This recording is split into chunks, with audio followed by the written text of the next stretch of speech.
Live at 5, it's offer review, and on Twitter, they gave this silhouette for 5 characters, and we're going to go into speculation, but I also want to point out that this is 5 characters for the next patch, and a couple weeks ago, not that long ago, July big improvement and updates, and this is in response to the Player's Voice movement. They've been working with it. They actually said slower character releases and more rewards. Moving forward, we are targeting 3 new characters per month.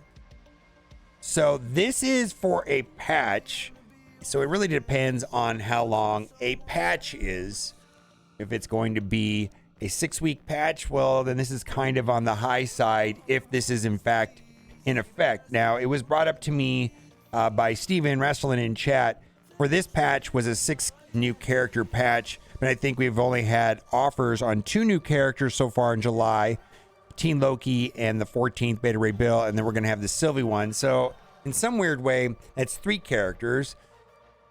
All right, I guess we'll have to see. So let's speculate about who these characters are, and I've heard a lot of different speculation, and this right here was photoshopped so you can see it better. Now, almost everybody agrees on here and here, this being Black Cat and Ronin, and I even speculated about Black Cat in my rework video from this morning where I was talking about the reworks to Jessica Jones and Captain Marvel.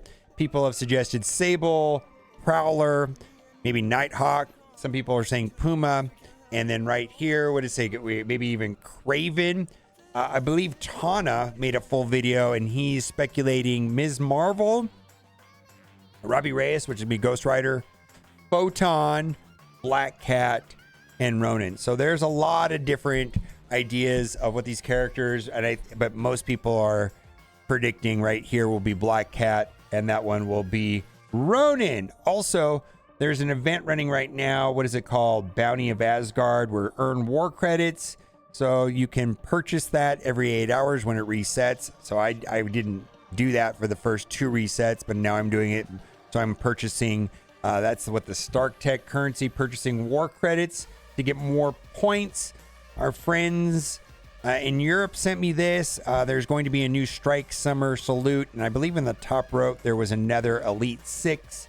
And we're going to talk a little bit more later in the video about what's going on with the Red Stars, because they are definitely giving away more Elite 5s, Elite 6s, and the offers for Elite 5 and Elite 6s have come down drastically.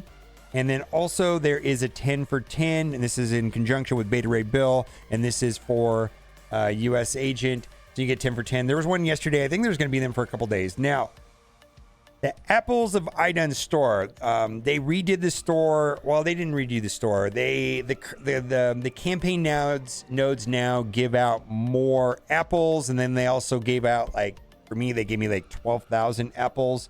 So this is a great Reddit post right here where Kang 7,500, of course, World War II, 1,600 Bucky, 1,600 Korg 3,000, Infinity Watch, Thor 4,000, Cosmin 3,000, Agent Venom 1,500, Hela, Heimdall, Loki, Sif, Thor, Valkyrie, Lady Thor are there, but I think these are going to be the more in demand characters. And of course, Kang is outrageous. Now, I'm pretty happy with this so far. I've been able to like take Infinity Watch Thor up another star level, so that's reasonable.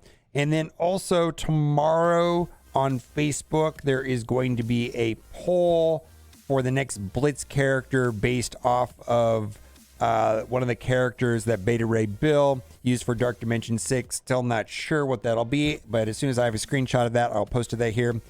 I just want to talk about this for a little bit because this is kind of annoying.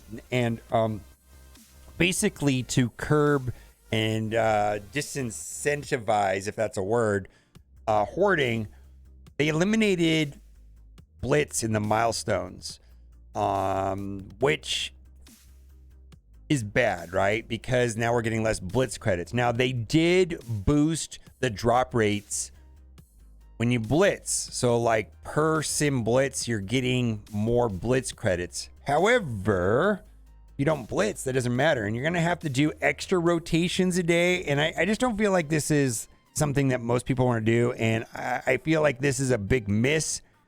There has to, if they want to, make it so that you can't hoard, but they want us to have the same amount, there was a better way of doing this. All this is doing is pushing us into a game mode we don't like. So I 1000% agree with this post here. Can't even buy war energy or defense boost because you guys literally got rid of our blitz rewards. I don't care if we raise the drop rate 5 points. That does absolutely nothing for me. Who gets to cycle blitz maybe 1-2 times a day, which is more than I ever want to. So it's the most boring game mode ever. I agree. Rewards is so terrible.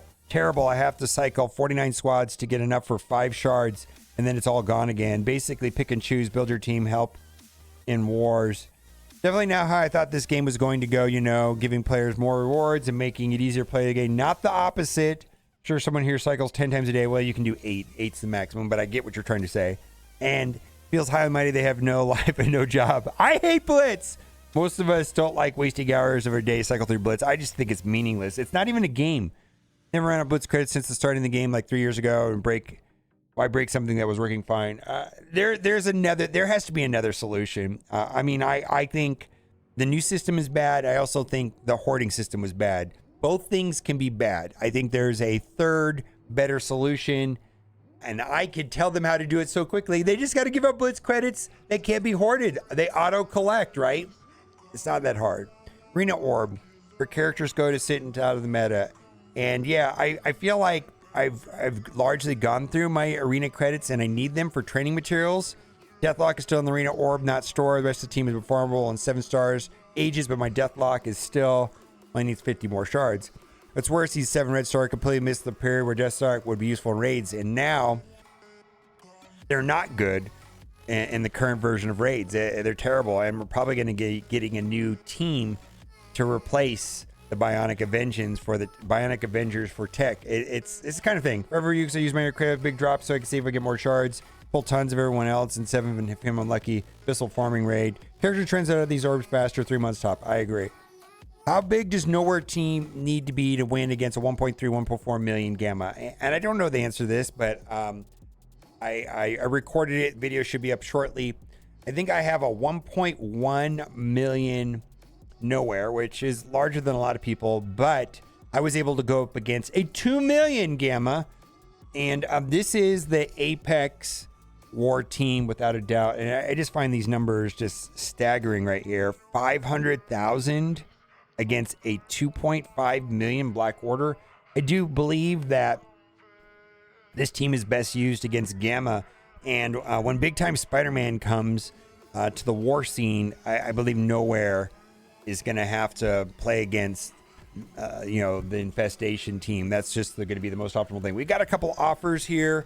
Back in the day, I used to like these right here, but not anymore. I feel like I like 5 million gold for $5. Bring back that. But I guess if you're need to buy a lot of gold right here, this is better than a lot of other deals. You get 5 gold orbs. I remember back in the day, I used to like buying 1 gold orb for $1. I don't do it anymore though, because it's 200 something thousand per gold orb, so that's like 1 million gold for $5. Feels bad. Not going to do it. And mostly the reason why I'm not going to do it is because they've pushed the cost so high for taking characters from 90 to 95. It's like 4.1 million to go from 90 to 95, and the stat boost is considerable. Like going from 90 to 95, I've seen a character go from, let's say, 240,000 to and then to go way over 300,000 just from going from 90 to 95. So it's kind of a big deal. But anyways, that is what it is. Now, I wanted to talk about red stars. So they are giving out more red stars. They also have offers. This is an Elite 6, 2 Elite 4s, and 2 Elite 5s and 3 Elite 4s for $20. And then there's also an offer, which I covered yesterday, 3 Elite 5s for $5. So I feel like all things in this game, things are super scarce and then they make them less scarce. Like orange gear used to be like super scarce, and now it's not. I don't struggle with the orange gear at all, and before that was purple gear, right? And now we're struggling with teal gear. Feels like they're cycling out by these inexpensive offers, red stars. I know there is a group of players, Mega Krakens, that are completely done with red stars, where a high percentage of their roster is at 7 red stars. And I'm calling it now. They're going to be coming out with blue stars or something like that. All right. Also, we've got Fire Star, 50 character shards for $5. I think that's reasonable enough. And then I didn't buy this, but I'm tempted because that's a lot of gear tier 16. And I feel like I'm way behind on gear tier 16, specifically like Mystic gear. And I need these. I don't know, man. The gear tier crunch, since I've started working on certain characters to get up to gear tier 18 for Dark Dimension 6, it just feels like there's a mega teal gear crunch for sure. Let me know what you think in the comment section. And as always, thanks for watching. Keep on gaming. Gotta give some shout outs. Mr. Hydra, 24 months. And Rehra, 46.94. Tier 1 for 34 months. You're the best.